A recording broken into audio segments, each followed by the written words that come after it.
Hi what I eat in a day of my second trimester பார்க்கலாமா. First ட்ரைமஸ்டில் சுத்தமாக என்னால் சாப்பிடவே முடியல. செகண்ட் ட்ரைமஸ்ட்லேருந்து தான் சாப்பிடவே ஆரம்பித்தேன். ஸோ அதனால தான் நான் இதை ஷேர் பண்ணுறேன். அண்டு எல்லோரும் சொல்கிற மாதிரி 8 மணிக்கு ஏஞ்சி இது சாப்பிட்டேன், 9 மணிக்கு இது சாப்பிட்டேன் அப்படின்ற மாதிரி எதுவுமே எனக்கு கிடையாது. நான் எந்திரிக்கிறதே 10 மணிக்கு தான். 10 o'clock மேலே என்ன சாப்பிட்ருக்கேன்னா அதை தான் நான் உங்ககிட்ட ஷேர் பண்ணியிருக்கேன். அண்ட் ரெகுலராகவே டயட் இது மாதிரி தான் இருக்குமான்னு கேட்டால் அதுவும் கிடையாது. ஏன்னா ஒவ்வொரு டைம் நமக்கு ஒவ்வொரு கிரேவிங்ஸ் இருக்கும், ஒவ்வொரு மைண்ட் செட் இருக்கும். ஸோ அதனால் அதை பேஸ் பண்ணி தான் சாப்பிடுவேன். இது இந்த மாதிரி சாப்பிட்லாம் அப்படின்றதுக்கு ஒரு ஐடியா தான்.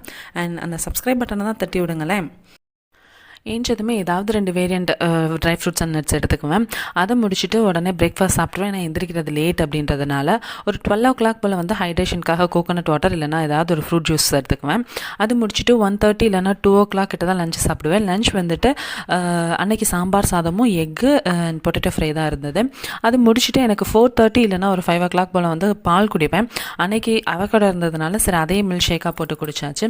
7 o'clock கண்டிப்பாக பசிக்கும். அந்த டைம் ஏதாவது ஒரு ஃப்ரூட்டோ இல்லைனா ஸ்நாக்ஸ் இல்லைனா ஹெல்த் மிக்ஸ் அந்த மாதிரி எடுத்துக்குவேன். அண்ட் நைட் டின்னருக்கு இடியாப்பம் தேங்காய் பால் சாப்பிட்டு முடிச்சாச்சு.